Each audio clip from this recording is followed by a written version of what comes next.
Colleagues, even as the world strives to sustain growth and promote prosperity, some long-standing challenges continue to confront us. Significant among them is terrorism. For far too long, our efforts have concentrated on countering its symptoms. But that would only give us limited results unless we are focused on constricting its resource base. Our commitment is to concentrate on countering terror financing and encourage objective and evidence-based proposals for listing of terrorist groups. Excellencies, ladies and gentlemen, when India advocates Vasudhaiva Kutumbakam, that is world as a family, as an approach, we don't simply preach, we practice it as well. So let me share with you today a few recent examples of our contribution to global well-being. One, in maritime security, India makes wide-ranging and regular contributions, including in anti-piracy, counter-narcotics, and anti-trafficking operations. Apart from the fusion center that I spoke about in India, our forces are protecting sea lanes across the Indo-Pacific, specifically in the northern and southern Arabian Sea, Gulf of Aden, Malacca Straits, and even in the Gulf of Guinea. A long record of peacekeeping is today extended to offering training and capacity building to 98 nations in the Delhi Center of UN Peacekeeping. The standards we set are reflected in the awards by the United Nations to two of our women officers recently. 3. In disaster response, through Operation Amistad just this month, an Indian field hospital and medical contingent rendered immediate treatment and relief after the earthquake in Venezuela.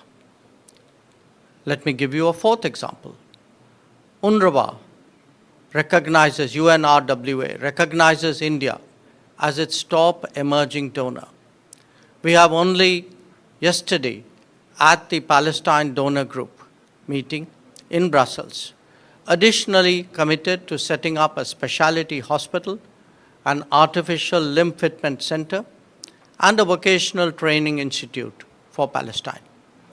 This is in line with our long-standing support for a two-state solution.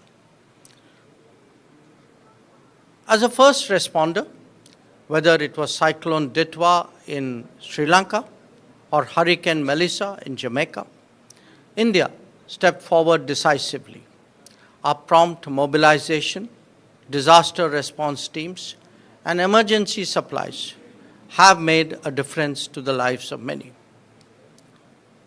In health security, in advancing health security, India is building further on vaccine supplies to the global south.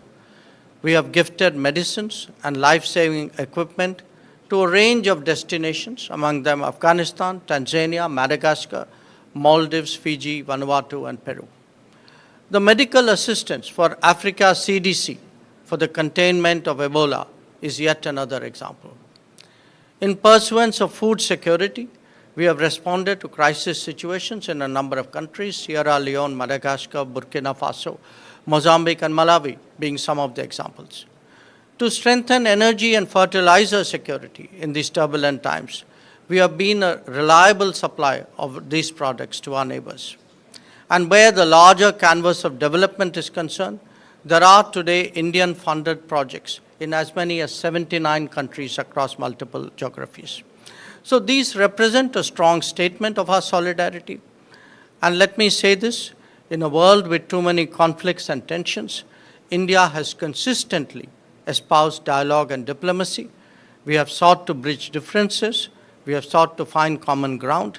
Our focus has been on mitigating the impact of these developments for the global south. So colleagues, friends, from this, you can judge for yourself the level of India's commitment to a more secure, stable, and prosperous world. These goals are best achieved through wider consultations and harmonizing different interests. We believe that India's presence in the Security Council will help strengthen decision-making in this vital body. We therefore seek your support for our candidature. I thank you for your attention.